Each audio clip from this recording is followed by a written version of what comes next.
ኢየሱስ በሞተ ሰዓት ዓለምን ማን ያስተዳድር ነበር? በጣም ከባድ ጥያቄ፣ በጣም ከባድ ጥያቄ። በቃ ሰውን የሚያስጨንቅ ከባድ ጥያቄ። ግን ይሄ ጥያቄ መስሎ የሚታየው ክርስትናን ለማያውቅ ክርስቶስ ኢየሱስ ሲነሳ ለሐዋርያት ተገልጧል ወይ ምንድን ነው ለሐዋርያት ታይቷል፣ ሐዋርያት አይተውታል ወይ ክርስቶስ ሲነሳ የሚለውን ሐሳብ እሱን አርጊመንቱ ራሱ እንደ አርጊመንት ምን ያህል ደካማ አርጊመንት እንደሆነ እናነሳና እሱ ላይ የተወሰነ እንትን እንልበታለሁ። ከዛ ማን ያስተዳደር ነበር የሚለው ሁለቱን ሐሳብ እኔ ልሂድበት እናምነው። ከተዋህዶ በኋላ እኮ ኮምፖዚት ኔቸር ነው እኛ የምናምነው። ነገር ግን አንድ ባህሪ ቅዱስ ቄርሎስ ራሱ እንደሚናገረው አሁን ወደ ሌላው ልገባ ሌተር ቱ ሰክሰንሰስ ላይ እንደሚናገረው ግን አንድ ባህሪ አንድ ውህድ ባህሪ ብለን ነው የምናምነው። ኦኬ አንድ ውህድ ባህሪ ብለን ነው የሐዲስ ኪዳን ጥላ ነው ሲጀመር ብሉይ ኪዳን ማለት ነው። ብሉይ ኪዳን ፍጻሜ የሚያገኘው እኮ የት ላይ ነው? ክርስቶስ ላይ እኮ ነው። ሐዲስ ኪዳን ላይ እኮ ነው። ሐዲስ ኪዳን ላይ ነው የምናገኘው ማለት። ስለዚህ ያንን ያህዌ የሚለው ራሱ ለክርስቶስ በብሉይ ኪዳን ተጠቅሶ እናገኛለን። አንተ አላህን አባታችን ብለህ ትጠራዋለህ። ኢሳያስ እንደጠራው እኮ አባት ማለት ትርጉሙን እኔ አንድ ትርጉም ነው የማውቀው። በመጽሐፍ ቅዱስ ላይ ደግሞ ብዙ አባትነት ትርጉም አለ እኮ። ትርጉሙን ንገረኛ። አባትን ምን ብዬ ልተርጉመው? ኢሳያስ ባለበት ሴንስ እስቲ አላህ አባቴ ነው ብለህ ተናገር እኮ። አሁን ለምን ጥርታተር ለምን ዳር ታደርገዋለህ? ጋዲሳ ለምን ጥርታተር እኮ? አባት ማለት አስገኝ ማለት ነው። ሚኒንጉ አስገኝ ማለት ነው። ኢሳያስ ባለበት ሴንስ አላህ አባቴ ነው ማለት ትችላለህ። አባት ብላችሁ ሌላ ማንም እንዳጠሩ ብሏል። ከሱ ውጭ ሌላ ማንንም አባት ብላ አጠራ። የቃላት እጥረት የለም። ስለዚህ አስገኝ የተባለውን ጥቅሱን ትቀበለዋለህ አይደለ? የጠቀስከውን ነው ዝም ብለህ ነው የጠቀስከው? አትሰማኝም እንዴ? ትቀበለዋለህ ዑመር?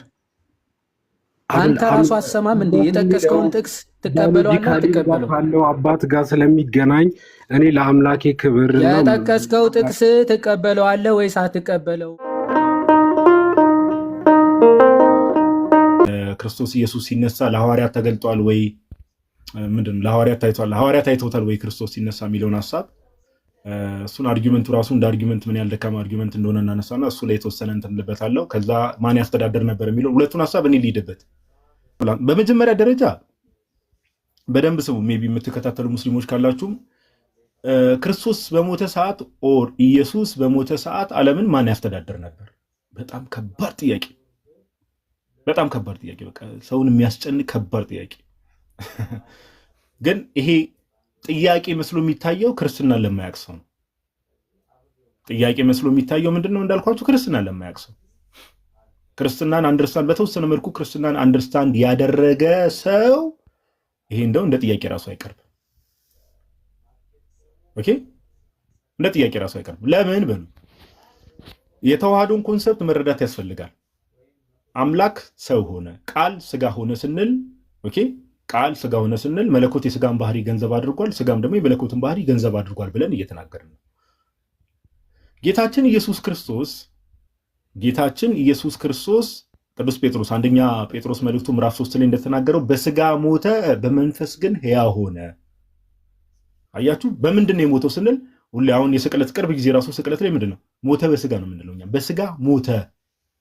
አያችሁ፣ ጌታችን ኢየሱስ ክርስቶስ ከመቤታችን ከቅድስት ድንግል ማርያም የነሳው ስጋና ነፍስን ነስቷል።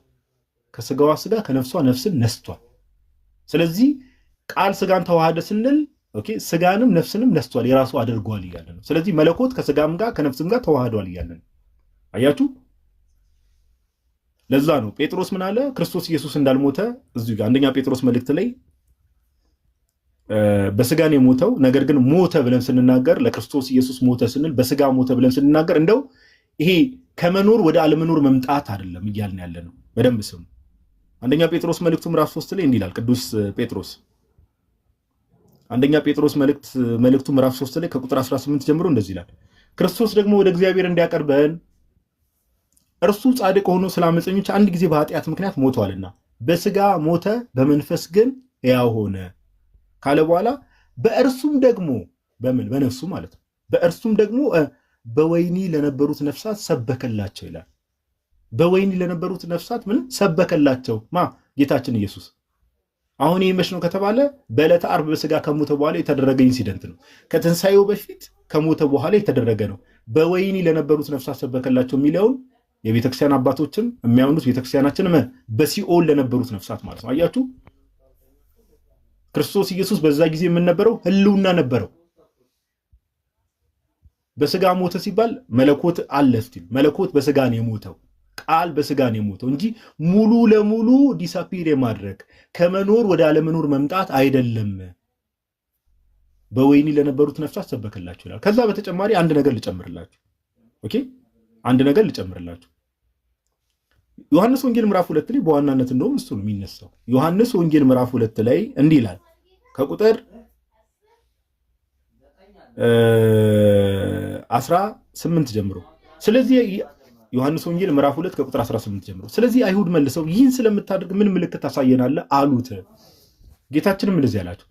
ኢየሱስም መልሶ ይህን ቤተ መቅደስ አፍርሱት፣ በ3 ቀንም አስነሳዋለሁ አላቸው። ኦኬ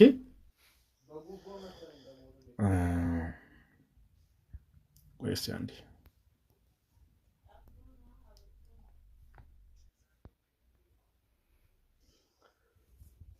ዮሐንስ ወንጌል ምዕራፍ 8 ቁጥር 19 ላይ ኢየሱስም መልሶ ይህን ቤተ መቅደስ አፍርሱት በ3 ቀንም አነሳዋለሁ አላቸው። ስለዚህ አይሁድ ይህ ቤተ መቅደስ ከ46 ዓመት ጀምሮ ይሰራ ነበር፣ አንተስ በ3 ቀን ታስነሳዋለህን አሉት። እርሱ ግን ስለ ሰውነቱ ቤተ መቅደስ ይናገር ነበር ኦር ይል ነበር። አያችሁ ስለምን? ስለ ሰውነቱ ቤተ መቅደስ ጌታችን ኢየሱስ። ስለዚህ ከሙታን ከተነሳ በኋላ ደቀ መዛሙርቱ ይህን እንደተናገረ አሰቡና መጽሐፍንና ኢየሱስ የተናገረውን ቃል አመኑ ይላል። አያችሁ ይህ ቤተ መቅደስ አፍርሱት በ3 ቀን አስነሳዋለሁ ያለው ጌታችን ስለ ስጋው ነው። አሁን ሎጂካል ሆናችሁ እንደዋስቡት በህይወት የሌለ ሰው ህልውና የሌለው ሰው ወይም ደግሞ ህያው ያልሆነ አካል እንዴት ለምሳሌ በክርስትናው እንደምታውቁት ጌታችን ኢየሱስ ሞትን ድል አድርጎ ተነሳ። በራሱ ስልጣን ነው የምንለው። አያችሁ በራሱ ስልጣን። ስለዚህ ህልውና የሌለው አካል ወይ ደግሞ ህያው ያልሆነ አካል በህይወት የሌለ አካል ስጋው እንዴት ሊያስነሳ ይችላል? ስለዚህ እምነታችን እንደዚህ ነው። አያችሁ መለኮት ከስጋና ከነፍስ ጋር ተዋህዷል። ስጋ በመቃብር በነበረበት ሰዓት ላይ ነፍስ የተዋሃደው መለኮት የተዋሃደው ነፍስ በሲኦል ለነበሩ ነፍሳትም ሰበከላቸው። ከዛም መልሶ ደግሞ ያ መለኮት የተዋሃደው ነፍስ ስጋው መልሶ አስነሳው። እምነታችን ይሄ ነው። ኦኬ ስለዚህ ከዚህ አንጻር ነው የምንመለከተው። ስለዚህ ማን ያስተዳድር ነበር ከተባለ ጌታችን ኢየሱስ ክርስቶስ ፍጹም አምላክ ፍጹም ሰው እንደመሆኑ ከመኖር ወደ አለመኖር አልመጣም። በዛ መልኩ አይደለም። ኦኬ ለዛ ነው መጀመሪያ ክርስትናውን ተረዱት፣ ክርስትናውን አንደርስታንድ አድርጉት የምንለው። ቆይ እስቲ አንዴሽ ክርስትናውን አንደርስታንድ አድርጉ ተረዱት የምንለው ከዚህ አንጻር ነው። ኦኬ ዛኪር ተሳስቼ ብሎክ አድርጌ ነበር። ቆይ አንዴ ቆይ ብሎክ ሳይሆን ሚውት ላድርግ አትሊስት የሚወራውን ነገር እንድሰማ ማለት ነው። እና ከዚህ አንጻር ነው ይሄን የምንመለከተው። ስለዚህ ማን ያስተዳድር ነበር ለሚለው ጌታችን ኢየሱስ ክርስቶስ ህልውና ነበረው ፍጹም አምላክ ፍጹም ሰው እንደመሆኑ ከዛ አንጻር ነው ነገሩን የምንረዳው። ኦኬ ከዛ አንጻር ነው ነገሩን የምንረዳው። ከዛ ባለፈ ኤኖክ ሶ ዜር ኢዝ ቱ ኔቸርስ እንዴ ኮምፖዚት ኔቸር እኮ ነው የምናምነው። ከተዋህዶ በኋላ እኮ ኮምፖዚት ኔቸር ነው እኛ የምናምነው። ነገር ግን አንድ ባህሪ ቅዱስ ቄርሎስ ራሱ እንደሚናገረው አሁን ወደ ሌላው ልገባ ሌተር ቱ ሰክሰንሰስ ላይ እንደሚናገረው ግን አንድ ባህሪ አንድ ውህድ ባህሪ ብለን ነው የምናምነው። ኦኬ አንድ ውህድ ባህሪ ብለን ነው የምናምነው ቅዱስ ቄርሎስም እንደሚናገረው።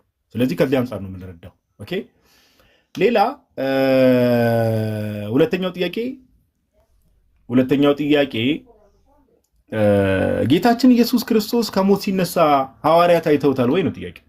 እንዴ ከትንሣኤው በኋላ ጌታን ያላየው አለ ወይ ነው ጥያቄ።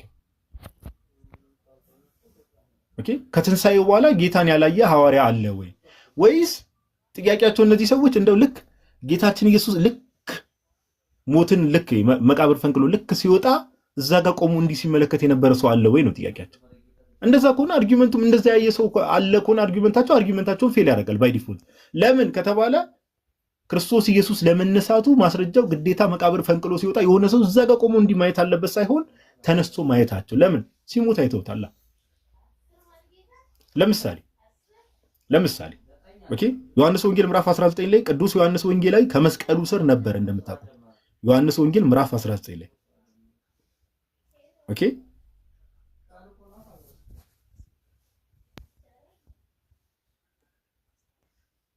እንዲህ ይላል ዮሐንስ ወንጌል ምዕራፍ 19 ላይ ቅዱስ ዮሐንስ ወንጌላዊ ጭፍሮችም እንዲያደርገው ከቁጥር 25 ጀምሮ ነገር ግን በኢየሱስ መስቀል አጠገብ የእናቱ እህት የቀለዮጳ ሚስት ማርያም መግደላዊት ማርያም ቆሞም ነበር። ኢየሱስም እናቱን ይወደው የነበረውን ደቀ መዝሙር ባጠገቡ ቆሞ ባየ ጊዜ እናቱን አንቺ ሴት እነሆ ልጅሽ አላት። ከዚህም በኋላ ደቀ መዝሙሩንም እናትህ እነኋት አለው። ከዚህም ሰዓት ጀምሮ ወደ ደቀ መዝሙሩ ወደ ቤት ወሰዳት። ከዚህ በኋላ ኢየሱስ አሁን ሁሉ እንደተፈጸመ አውቆ የመጽሐፉ ቃል ይፈጸም ዘንድ ተጠማሁ አለ። በዚያም ሆምጣጤ የሞላበት ዕቃ ተቀምጦ ነበር። እነርሱም ሆምጣጤውን በሰፍነግ ሞልተው በሂሶጵም አድርገው ወደ አፉ አቀረቡለት። ኢየሱስም ሆምጣጤውን ከተቀበለ በኋላ ተፈጸመ አለ። ራሱንም አዘንብሎ ነፍሱን አሳልፎ ሰጠ። ለምሳሌ ዮሐንስን ብናነሳው ዮሐንስ ቅዱስ ዮሐንስ ወንጌላዊ ከመስቀሉ ስር ነበረ። ክርስቶስ ኢየሱስ ሲሞት ተመልክቷል። ራሱ ዮሐንስ ወንጌላዊ ዮሐንስ ወንጌል ምዕራፍ 20 ላይ ደግሞ ሲሞት የተመለከተው በመስቀል ላይ ነፍሱን አሳልፎ ሲሰጥ የተመለከተው የዘገበልን ዮሐንስ ወንጌላዊ ክርስቶስ ኢየሱስ ደግሞ ሞትን ድል አድርጎ ከተነሳ በኋላ በተዘጋ በር ተሰብስቦ በነበሩበት ሰዓት ላይ በእነርሱ መካከል እንደተገኘ ዘግቦልናል። ኦኬ ምን ላይ ከተባለ ቀጣዩ ምዕራፍ ላይ ዮሐንስ ወንጌል ምዕራፍ 20 ላይ ኦኬ ዮሐንስ ወንጌል ምዕራፍ 20 ከቁጥር 19 ጀምሮ እንደዚህ ይላል። ያም ቀን እርሱም ከሳምንቱ ፊተኛው በመሸ ጊዜ ደቀ መዛሙርቱ ተሰብስበው በነበሩበት አይሁድን ስለፈሩ ደጁም ተዘግቶ ሳሉ ኢየሱስ መጣ። ዮሐንስ ወንጌላዊ ክርስቶስ ሲሞት አይቶት ነበረ፣ ተመልክቶታል። ኦኬ በመስቀል ላይ ነፍሱን አሳልፎ ሰጠ ሲባል ተመልክቶታል። ራሱ ወንጌላዊ ምን ብሎ ዘገበልን? ኢየሱስ መጣ፣ በመካከላቸውም ቆሞ ሰላም ለእናንተ ይሁን አላቸው። ይህንንም ብሎ እጆቹንም ጎኑንም አሳያቸው። ደቀ መዛሙርቱም ጌታን ባዩ ጊዜ ደስ አላቸው። አየ እጆቹን ጎኖቹን ማሳያቸው ማለት የተወጋው እጁን ማለት ነው። የተወጋው ጎኑን አሳያቸው። ጌታን ባዩ ጊዜ ደስ አላቸው። ኢየሱስም ዳግመኛ ሰላም ለእናንተ ይሁን፣ አብ እንደላከኝ እኔ ደግሞ እልካችኋለሁ አላቸው። ይህንንም ብሎ እፍ አለባቸውና መንፈስ ቅዱስን ተቀበሉ። ኃጢአታቸውን ይቅር ያላችኋቸው ሁሉ ይቀርላቸዋል፣ የያዛችሁባችሁ ተይዞባቸዋል አላቸው ይላል። ስለዚህ ሲሞት ያዩት ጌታ ለምሳሌ ዮሐንስ ወንጌላዊ በተዘጋ ቤት ውስጥ ለደቀ መዛሙርቱ እንደተገለጠላቸው ከትንሣኤ በኋላ በስርዓት ተዘግቦልናል። ስለዚህ ኦፍኮርስ አይተውታል። ኦኬ ራሱ ጳውሎስ ምን ይላል? ከሌሎቹ ቀድሞ ግን ለምሳሌ ኬፋ ወይ ደግሞ ጴጥሮስ ለጴጥሮስ ቀድሞ ክርስቶስ ኢየሱስ እንደተገለጠለት ቅዱስ ጳውሎስ ተናግሯል።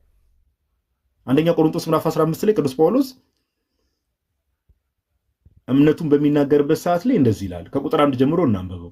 ኦኬ የክርስቲያኖች እምነት ራሱ አንደኛ ቆሮንቶስ ምዕራፍ 15 ከቁጥር 1 ጀምሮ እንደዚህ ይላል። ወንድሞች ሆይ የሰበኩላችሁን ደግሞ የተቀበላችሁትን በእርሱም ደግሞ የቆማችሁበትን በእርሱም ደግሞ የምትድኑበትን ወንጌል አሳስባችኋለሁ ይላል ጳውሎስ። በከንቱ ካላመናችሁ በቀር ብታስቡት በምን ቃል እንደሰበኩላችሁ አሳስባችኋለሁ። እኔ ደግሞ የተቀበልኩትን ከሁሉ በፊት አሳልፌ ሰጠኋችሁ። ያን የተቀበለውን እውነት ትምህርት ማለት ነው። እንዲህ ብዬ መጽሐፍ እንደሚል ክርስቶስ ስለ ኃጢአታችን ሞተ ተቀበረም፣ መጽሐፍም እንደሚል በሶስተኛም ቀን ተነሳ። ቁጥር 5 ላይ ለኬፋም ታየ፣ በኋላም ለ12ቱ።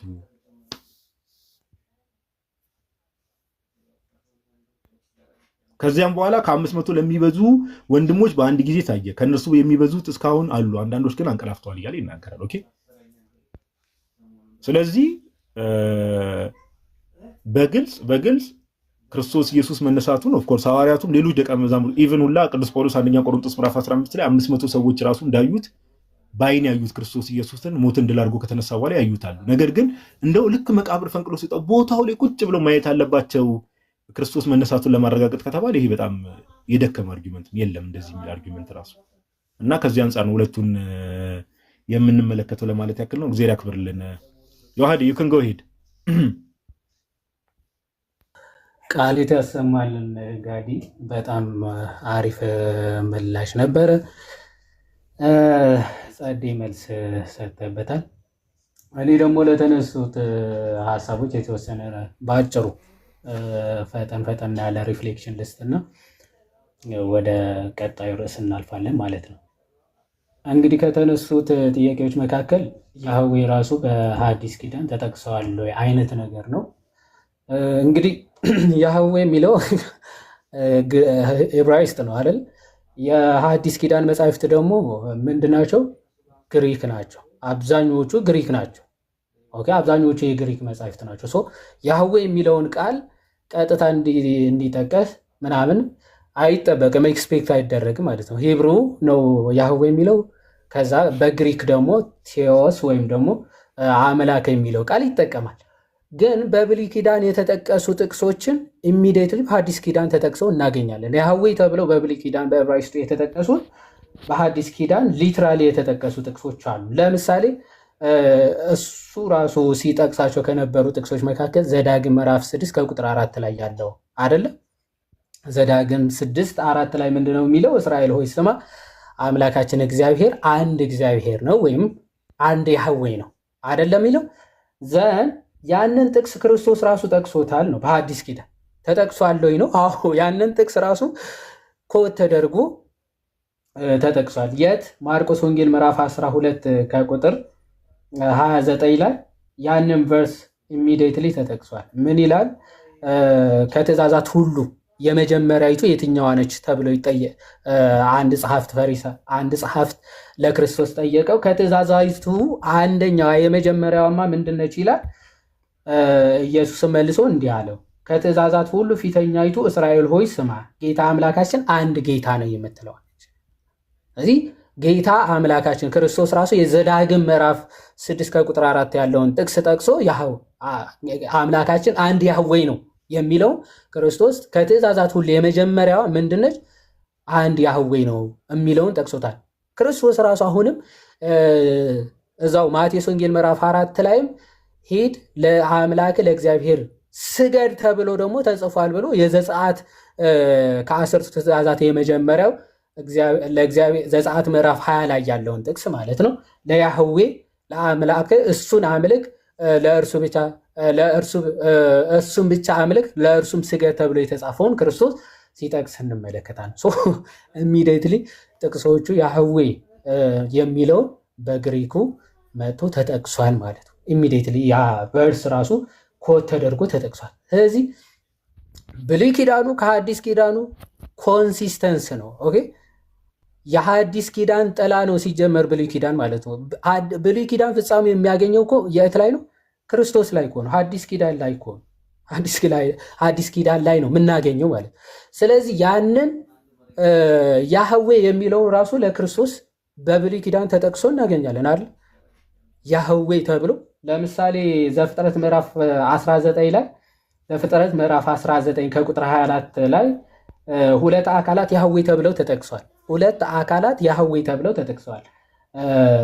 ምን በሚል ጥቅስ ማለት ነው? ያ ወደ ሰዶምና ጎሞራ ሎጥን ሲያወጡ ምን ተብለው ተጽፏል? እግዚአብሔርም በሰዶምና በጎሞራ ላይ ከእግዚአብሔር ዘንድ ከሰማይ እሳትንና ዲንን አዘነበ ይላል። ማን ከማን ጋር? እግዚአብሔር ከእግዚአብሔር ዘንድ ነው የሚለው፣ ወይም ደግሞ በዕብራይስጡ ያህዌ ፍሮም ያህዌ ማለት ነው። ያህዌ ከያህዌ ዘንድ ተብሎ ተጠቅሷል። ስለዚህ ያህዌ ከያህዌ ዘንድ እሳትና ዲንን አዘነበ ተብሎ የተገለጸው እዚህ ጋር የትኛው ያህዌ ከየትኛው ያህዌ ነው ቢባል ኦፍኮርስ ሁለት አካላትን የሚጠቅስ ነው። ሁለት አካላትን የሚያሳይ ነው። ከያህዌ ዘንድ ስለሆነ ያህዌ ራሱ ከያህዌ ዘንድ ምን እሳትና ዲንን አዘነበ ተብሎ ስለተገለጸ እና አምብሮስ ኦፍ ሚላን ይህንን ክፍል ቃል በቃል ጠቅሰውታል። ክርስቶስ አካላዊ ቃል ወልድ ከአባቱ ከአብ ዘንድ እሳትና ዲንን አዘነበ ተብሎ ተገልጿል ማለት ነው። ዮሐንስ አፈወርቅም ይህንን ክፍል በሚገባ ይጠቅሰዋል ማለት ነው። ኦኬ፣ ያህዌ ከያህዌ ዘንድ የሚለውን ለሁለት አካላት የሚጠቀስ ክፍል እንደሆነ ሚዩታጋ። ስለዚህ መጻሕፍትን በምልአት የምንረዳቸውና የምንቀበላቸው ከሆነ በጣም ግልጽና ክሊር የሆኑ ሀሳቦች ናቸው። ክርስቶስ ራሱ ያንን ያህዌ መባሉን ወይም ደግሞ እውነተኛ አምላክ ተብሎ የተገለጸው አንድ አምላክ ተብሎ የተገለጸው ክርስቶስ ኢየሱስ ራሱ መሆኑን ለማወቅ ደግሞ አንደኛ ዮሐንስ ምዕራፍ 5 ከቁጥር 20 ላይ በደንብ መረዳት እንችላለን። የእግዚአብሔር ልጅ እንደመጣ እውነተኛውም የሆነው እናውቅ ዘንድ ልቦናን እንደሰጠን እናውቃለን ይልና እርሱም ልጁ ኢየሱስ ክርስቶስ ነው። እርሱ እውነተኛ አምላክና የዘላለም ሕይወት ነው ይላል። እውነተኛ አምላክ የዘላለም ሕይወት ተብሎ ተገልጿል። እውነተኛ አምላክ የሚባለው የባህሪ አምላክ የሆነ አካል ነው ማለት። እዚህ እውነተኛ አምላክ የሚለውን ራሱ ያህዌን የሚገልጽ ነው። ያህዌ ነው እውነተኛ አምላክ ተብሎ የሚገለጽ ነው። ከዛ ውጭ ያሉ አማልክት ሊባሉ ይችላሉ። እውነተኛ አምላክ ተብሎ ግን ከእግዚአብሔር ውጭ ከአምላክ ውጭ ተጠቅሶ በጭራሽ አያውቅም፣ ተጠቅሶ አያውቅም ማለት ነው። ከዚህ አንጻር እንመለከተዋለን። ስለ አካል ክፍል የተነሳውን አጠር አድርጎ ለመግለጽ ሲጠቀሱ የነበረው አንዳንዶቹ ወይዘር አውተንቲክ ናቸው፣ አውተንቲክ አይደሉም፣ ክሊር ያልሆኑ ቨርሶች ወይም ደግሞ ቢጠየቁ መልስ የማያመጡባቸው ክፍላቶች ቢሆኑም ከቪዲዮዎች ሲጠቀሱ የነበረው ግን አንዱ የመምህር ዮሐንስ ቪዲዮ ነው አይደል? የመምህር ዮሐንስ ቪዲዮ ላይ ሲጠቀስ የነበረ ሙሉ የሆነ ፓርት ከመምህር ዮሐንስ ተቆርጦ ነበር ያሰማው። አዘ ኤንድ ኦፍ ዘ ዴይ እፎይ መልስ ሰጥቶበታል። በእርግጥ መጽሐፋቸው ግን የመምህር ዮሐንስ በደንብ ስናሳይ እንደው እግዚአብሔር እጅ፣ እግር፣ ዓይን፣ አፍንጫ አለው ብለው እየተናገሩ ነበር ወይ የሚለውን የተወሰነ ብቻ ለማሳየት እንሞክር። ምናልባት ኔትወርክ እንትን ካረገ ካቋረጠ እሺ። እንዲህ ከአቡነ ማትያስ አባ ማትያስ ሊቀ ጳጳስ ዘካናዳ ከሳቸው ይጀምራሉ። ምን ብለው ነው የሚጀምሩት? ከቅዱስ ዮሐንስ አፈወርቅን ጥቅስ ይጠቅሱና ምን ይላሉ? አንዳንድ መናፍቃን ደግሞ በአርአያችን የሚለውን ንግግር ይዘው ይላል። አሁን አንዳንዶቹ አንትሮፖሞርፊዝም የሚባል ሄሬሲ ተነስቶ ነበር። እግዚአብሔር ዓይን፣ እጅ፣ እግር አለው አይነት የሚል ማለት ነው። እንደ ሄሬሲ ተወግዟል በአዘ ኤንድ ኦፍ ዘ ዴይ። ይሄንን ንግግር እንደ ምንፍቅና ተወግዟል እና አንትሮፖሞርፊዝም የሚባል ምንፍቅና ነበር እና ቅዱስ ዮሐንስ አፈወርቅ ለዛ ምላሽ ሰጥቶበታል። ዘፍጥረት መጽሐፉ በአርአያችን እንደ ምሳሌያችን የሚለውን ክፍል ራሱ ቅዱስ ዮሐንስ አፈወርቅ ሲያብራራ በደንብ ምላሽ ሰጥቶበታል።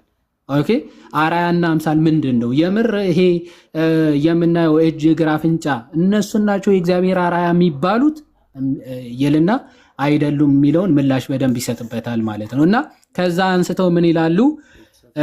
መናፍቃን ደግሞ በአርአያችን የሚለውን ንግግር ኦኬ ይዘው ነገር እግዚአብሔርን በሰውኛ አገላለጽ ሊናገሩ ይወዳሉ። ነገር ግን መጠኑ የማይታወቀውን ምሳሌ የሌለውን በባህሪ የማይለወጠውን ግዘፍ የሌለውን ረቂቁን ልክ እንደ ሰው እጅና እግር መስጠት ፍጹም ስህተት ነው ብለው ለእግዚአብሔር እጅ እግር መስጠት ፍጹም ስህተት ነው ብለው ይጀምራሉ።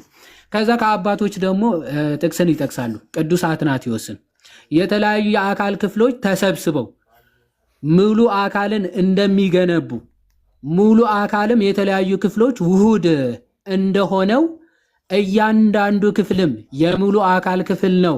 ይህ ግን ስለ አምላክ ካለን ሐሳብ እጅጉን የራቀ ነው ይልና እግዚአብሔር ምሉዕ ነው። የተለያዩ የአካል ክፍሎች ወይም ደግሞ ልዩ ልዩ የሆኑ ንጥረ ነገሮች ውህድ አይደለም። ነገር ግን እርሱ ራሱ የዓለምን ስርዓት የሰራ ነው።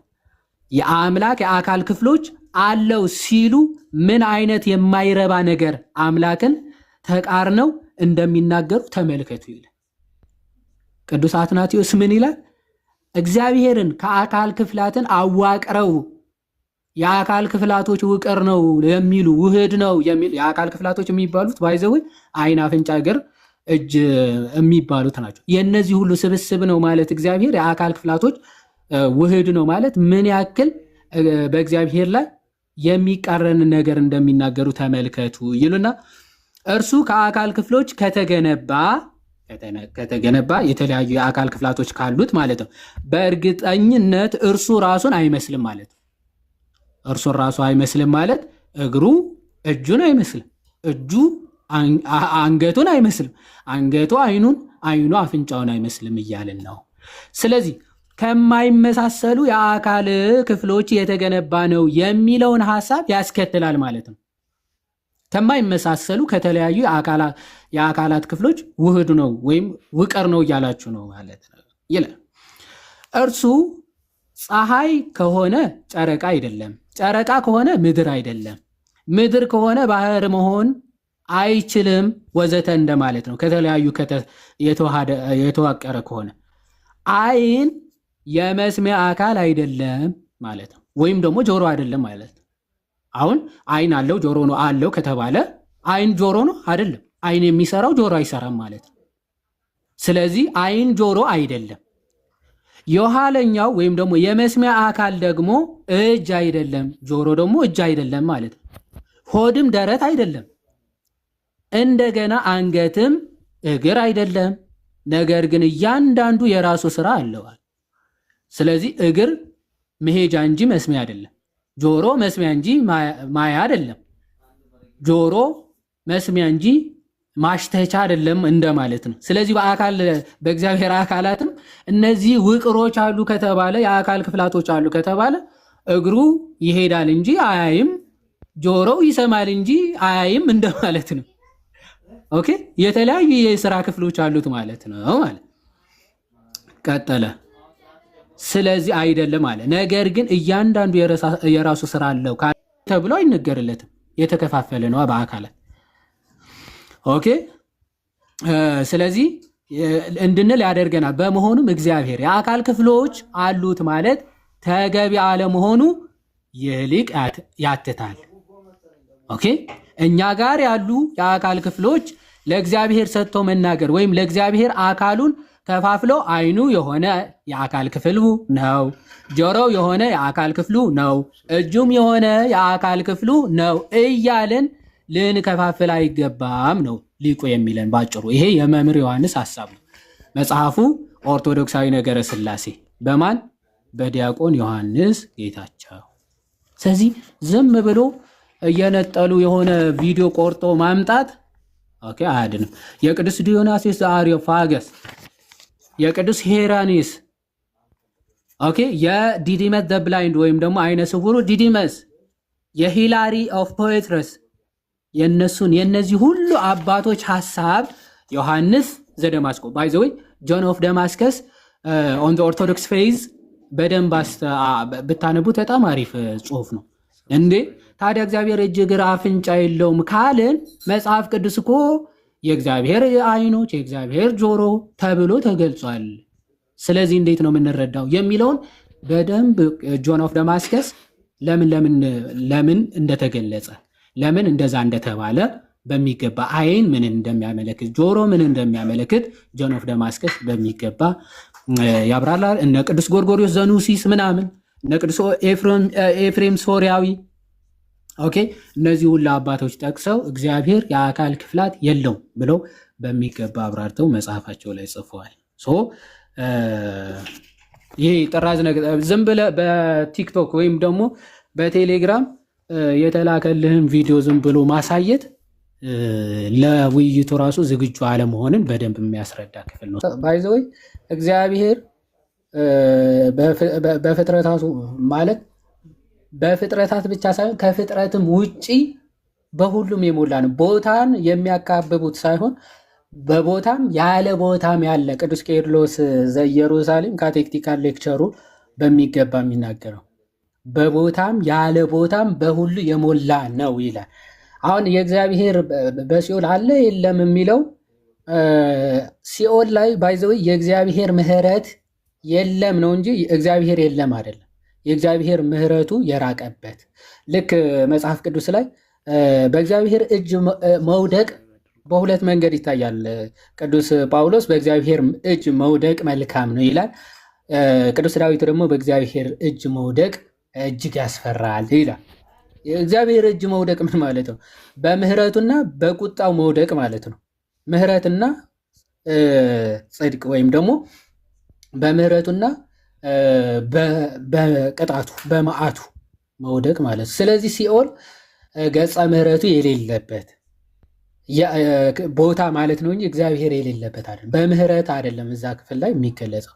የሆኑ ለምሳሌ እግዚአብሔር የሰው ልጆችን ለማነጋገር በሆነ ፓርት ተገለጠ ስፔሲፊካሊ የሆነ እኛ ልንረዳው ልናቀው ልናየው በምንችለው ነገር እግዚአብሔር ራሱን ይገልጣል። እዛ ክፍል ላይ እግዚአብሔር ተገለጠ ማለት እዛች ቦታ ላይ ነው ያለው ማለት አይደለም። ኦኬ፣ በቦታ የሚገደብ አይደለም። እዛ ክፍል ግን በምን ተገልጧል ማለት ነው? ለፍጥረታት በሚታይ መልኩ ተገለጠ ማለት ነው። ሰማይ አሁን ለመላእክት በሆነ ስፍራ ዙፋኑ የእግዚአብሔር ዙፋን ተብሎ የሚገለጥበት ስፍራ አለ። ያ ግን የእግዚአብሔር መገኛው እዛች ቦታ ነች ማለት አይደለም። መላእክት ሊያውቁትና ሊረዱት በሚችሉት መልኩ ለመላእክት የሚገለጥላቸው እዛ ስፍራ ነው ማለት እንጂ እግዚአብሔር እዛች ቦታ ነው የተወሰነው፣ እዛች ቦታ ነው ቁጭ ያለው ማለት በጭራሽ ፈጽሞ አይደለም። እግዚአብሔር ቦታ የሚገድቡት በቦታ የሚገደብ አምላክ አይደለም። ኦኬ። እና ሁሉንም የሞላ አምላክ ነው፣ በሁሉም ያለ አምላክ ነው። አላህ ግን የሌለበት ቦታ አሁን ከአላህ ቅዱስ ዳዊት ምን ብሎ ነው የሚናገረው? ከአንተ ወዴት ይሸሻለሁ ነው። ሲኦል ቢሄድ አሁን ከእግዚአብሔር ሊሸሽ ይችላል? አታመልጥም። ሲኦል እግዚአብሔር የሌለበት ቦታ አይደለም። እግዚአብሔር የሌለበት ቦታ እንደው እሸሻለሁ ብትል አታመልጥም። ለዛ ነው እኮ ዮሐንስ ነቢዩ ዮናስ ታስታውሱ እንደሆነ እግዚአብሔር ወደ ሌለበት ከተማ ወደ ተርሴስ ይሄዳለሁ ብሎ አይደለ በታንኳ ተጭኖ የሚሄደው በታንኳ እግዚአብሔር የሌለበት በባህር ተጭኖ እግዚአብሔር ወደ ሌለበት ወደ ጣዖት አምላኪዎች ሀገር ቢሄድ እግዚአብሔር እዛ የለም ማለት። እግዚአብሔር እንኳን እነሱ ያሉበት ከተማ ይቅርና አሳው ባህር ውስጥ ራሱ እግዚአብሔር ህልው ነው። ከእግዚአብሔር ህልውና ውጪ ሊሆን የሚችል ፍጥረት የለም። ስለዚህ ምን አደረገው? ዮናስ ወደ ባህሩ እንዲጣል አደረገ። ከባህሩ ደግሞ አሳ እንዲቀበለው አደረገ። በአሳው አንበሪ ሆድ ውስጥ እግዚአብሔር አምላክ ሳይሞት ለ3 ቀን እንዲቆይ አደረገ። 3 ቀን 3 ሌሊት በአሳ አንበሪ ሆድ ውስጥ እንዲቆይ አደረገው። ስለ አምላክ ማንነት ለምሳሌ ማለት ተቋርጦ ስልክ ገብቶበት መሰለኝ። ለምሳሌ የብሉይ ኪዳን ነቢያቶች ኢሳያስን ለምሳሌ ብትመለከት ኢሳያስ በትንቢቱ እግዚአብሔርን በመጽሐፉ ስንመለከት እግዚአብሔርን የሚያመልከውን አምላክ አንተ አባታችን ነህ ይለዋል አይደል? ኦፍ ኮርስ አንተ አላህን አባት ትለዋለህ? አባት ማለት በመጽሐፍ ቅዱስ ትርጉሙን ትነግረኛለህ? እኔ አባትም አውቀው ባዮሎጂካል በሚለው ዴፊኒሽን ነው። ትርጉሙንም ተውና ኢሳያስ ለምሳሌ አንተ አባታችን ነህ ይለዋል እግዚአብሔር። አንተ አላህን አባታችን ብለህ ትጠራዋለህ ኢሳያስ እንደጠራው እኮ። አባት ማለት ትርጉሙን እኔ አንድ ትርጉም ነው የማውቀው። በመጽሐፍ ቅዱስ ላይ ደግሞ ብዙ አባትነት ትርጉም አለ እኮ። ትርጉሙን ንገረኛ። አባትን ምን ብዬ ልተርጉመው? ችግር የለውም። ኢሳያስ ባለበት ሴንስ እስቲ አላህ አባቴ ነው ብለህ ተናገር እኮ። አሁን ለምን ጥርታታር ለምን ዳር ታደርገዋለህ? ጋዲሳ ለምን ጥርታታር እኮ? አባት ማለት አስገኝ ማለት ነው። ሚኒንጉ አስገኝ ማለት ነው። ኢሳያስ ባለበት ሴንስ አላህ አባቴ ነው ማለት ትችላለህ ወይ? ኢሳያስ ያለበትን ሴንስ እንስማማ። አስገኝነት በማለት ነው አባትነትን የተረጎሙ ወይስ ባዮሎጂካል ፋዘር ማለቱ ነው ወይስ ምን ማለት ነው? ባዮሎጂካል ፋዘር ለመባል አንድ አካል እኮ ሴክሹዋል ኢንተርኮርስ መኖር አለበት አይደል እኮ። ስለዚህ ባዮሎጂካል አይደለም ማለት ነው። ኦፍ ኮርስ ባዮሎጂካል እንዴት ይሆናል? እሺ ስለዚህ ምን ልበለው? እሺ አስገኝ ልበለው? አስገኝ ኢሳያስ ባለበት ሴንስ እያልኩ እኮ ወዳጅ። ኢሳያስ ባለበት ሴንስ እንዴት ነው ኢሳያስ ያለው? በምን ሴንስ ነው ያለው? አስረዳኛ። ወዳጅ እያዳመጥኩ ነው። አንዴ ስማኝ። ኢሳያስ ባለበት ሴንስ አሁን ለመጨቃጨቅ አይደለም። የመጨቃጨቅ ስፒሪት ካለ ችግር የለውም ወዳጅ። ኢሳያስ ባለበት ሴንስ ነው እያልኩ ያለሁት። አንተ እስቲ አላህ አባቴ ነው ብል። ኢሳያስ ባለበት ሴንስ እኮ ሴንሱን እኮ ነው ያላቆም። ንገረኝ፣ ሴንሱ ምንድን ነው ንገረኛ አንተ። ስለዚህ ኢሳያስ አባት ሲል ተሳስቷል። እንዴት ተሳስተሃል አልኩ። ምንድን ነው ትርጉሙ? በምን ሴንስ ነው ያለው? አስረዳኝ እያልኩ እኮ። እሺ እግዚአብሔር አባት ከመሆኑ አንጻር አስገኝ ከመሆኑ አንጻር እስኪ አላህ አስገኝ ከመሆኑ አንጻር አባት ነው ብል። አላህ አስገኝ ነው። አባትን ማለት እኔ ወላጅ አባቴ ስላለ ወይ እኔ ወላጅ አባቴ መጽሐፍ ቅዱስም እኮ ከሰማይ ካለው ማንንም አባት ብላችሁ አትጥሩ ይላል። ከሰማይ ካለው በቀር ማንንም ምድር ላይ አባት ብላችሁ አትጥሩ ይላል እኮ ቃሉ። አንተ ወላጅ አባትን አባት አትልም? አንተ ወላጅ አባትን አባት ተሳስተሃል ማለት ነው። አዳምጥ ቆይ ብራዘር፣ እዚህ እዛ ስላልከ የትም አታመልጥም። አንዴ ገብተሃል፣ እናወራለን፣ ችግር የለውም። አሁን በደንብ አስተውሉ ጋይስ፣ ታች ያላችሁ ሰዎች። አስገኝ በሚለው ፈጣሪ በሚለው ሴንስ ራሱ ኢሳያስ በዛ ሴንስ አላህን አባት ብለህ ጥራው ስለው ለማለት ፈራ። ለምን አላህ በምንም ሴንስ አባት አይባልም በእነሱ ጋር አይሉትም። አያችሁ ግን ምን ይሏቸዋል? የነቢያቱ ሃይማኖት ይሏቸዋል። ኦኬ የነቢያቱ ሃይማኖት ይሏቸዋል። አሁን ያነሳውን ክፍል ግን አዲስ ኪዳን ላይ እንምጣና ማንንም አባት ብላችሁ አትጥሩ ከሰማያዊ አባታችሁ በቀር ብሏል። ስለዚህ የሰማያዊ አባትን አንተ አባት ትለዋለህ? የሰማያዊ አባት ብለህ ራሱ ትጠራዋለህ እኮ? ይሄ እኮ የአይሁድ ባህል እኮ ነው። አስገኝን አባት የሰማያዊ አባት ብለህ ትጠራዋለህ ወይ? ቋንቋ ነገር እኮ ነው። በእኔ ባህል በእኔ ሀገር አባት ማለት ላይ ለሰው የተሰጠ ስም ስለሆነ እኔ ለአምላክ ይህን ስም ይህን መጠሪያ አልሰጠውም። ታዲያ ለምን ማቴዎስ ወንጌልን ጠቀስ? ጌታችን ኢየሱስ ከሰማያዊ አባታችሁ በቀር ማንንም አባት አትበሉ አባት ማለት ዴፊኒሽኑ እንዲገባ ከአንተ ወላጅ አባትና ከዛኛው አባት ትልቅ ልዩነት አለ አይደል? አንተ እንደ ጥቅሱ መሰረት አስረዳኝ። አንተ ወላጅ አባትን ታስወርደው አንዴ እንደው ዝም ብሎ ሲል እንዴ አንተ ጌታ ከሰማዩ አባታችሁ በስተቀር ማንንም አባት አትበሉ ብሏል አይደል? ቆይ ስማው ከሰማይ አባታችሁ በስተቀር ማንንም አባት አትበሉ ብሏል አይደለ? ማንን ከሱ በቀር አባት ሌላ ማንንም አትበሉ የተባለው ማን ነው? ከአብ ውጭ ሌላ አባት ብላችሁ አትጥሩ እያለ ነው ክርስቶስ። አስገኝ በሚለው እሺ። ስለዚህ አብን ከአብ ውጭ ሌላ ማንንም ቆይ ስማ ከአብ ውጭ ማንንም አባት አትበሉ ብሏል ክርስቶስ። ስለዚህ አንተ አብን አባቴ ወይም ደግሞ እንግዲህ ሶኮል ለአንተ አላህ የምትለው አብን ነው እንበልና፣ ስለዚህ ከአላህ ውጭ ማንንም አባት ብለህ አትጠራም። አውቃችሁ ነው እንዴ ይወድ ይሄ ዑመር ጥቅሱን የጠቀስከው አንተ ነህ። ከሱ ውጭ አባት ብላችሁ ሌላ ማንም እንዳትጠሩ ብሏል። ከሱ ውጭ ሌላ ማንንም አባት ብለህ አትጠራም። የቃላት እጥረት የለብኝም። ስለዚህ አስገኝ የተባለውን ጥቅሱን ትቀበለዋለህ አይደለ? የጠቀስከውን ነው ዝም ብለህ ነው የጠቀስከው? አትሰማኝም እንዴ? ትቀበለዋለህ ዑመር? አንተ ራሱ አትሰማም እንዴ? የጠቀስከውን ጥቅስ ትቀበለዋለህ አትቀበለውም? ካለው አባት ጋር ስለሚገናኝ እኔ ለአምላኬ ክብር የጠቀስከው ጥቅስ ትቀበለዋለህ ወይስ አትቀበለውም? እቀበለዋለሁ። በጣም አሪፍ። ስለዚህ ከአላህ ውጭ ሌላ ማንንም አባት ብለህ አትጠራም? ወላጅ አባቴን አባት ካላልኩ እሱን አባት ብለው ችግር የለውም። ግን ወላጅ አባቴንም አባት ስለምለው ስለዚህ አላህን አባት ትለዋለህ? አላህን አባት ትለዋለህ ወይ? ወላጅ አባቴን አባት ብያለሁ። አላህን አባት ትለዋለህ ወይ? ወላጅ አባቴን አባት ስላልኩ ወላጅ አባቴ ጋር አላህን አባት አትለው። ስለዚህ ጥቅሱን አትቀበለውም። አብደላ ዝም ብለህ ነው። ቆይ ስለዚህ ጥቅሱን አትቀበለውም። ዝም ብለህ ቆይ፣ ረጋ በል። ቆይ አንድ ጥቅስ ትጥላለህ እዚህ። ቆይ አንዴ ተረጋጋ። መጽሐፍ ቅዱስን ዝም ብሎ እንደመጣልህ ያግዘኛል ብለህ ስትጠቅስ አናትህ ተብለህ ትወጣለህ። ልቀጥል። አላህ ቆይ ና አላህ ይሮጣል ብለህ ታምናለህ አይደለ? ከአዲስ ከአንተ ጋር መቀጠል እንችላለን? አትችልም። ከእኔ ጋር ነው የምትቀጥለው። አላህ ይሮጣል ማይ ብራዘር። እና አሁን ከእሱ ጋር ጥያቄ እየጠየቅኩት ነው፣ እየመለሰልኝ ነው መጽሐፍ። አላህ ይሮጣል አይሮጥም? መልስ።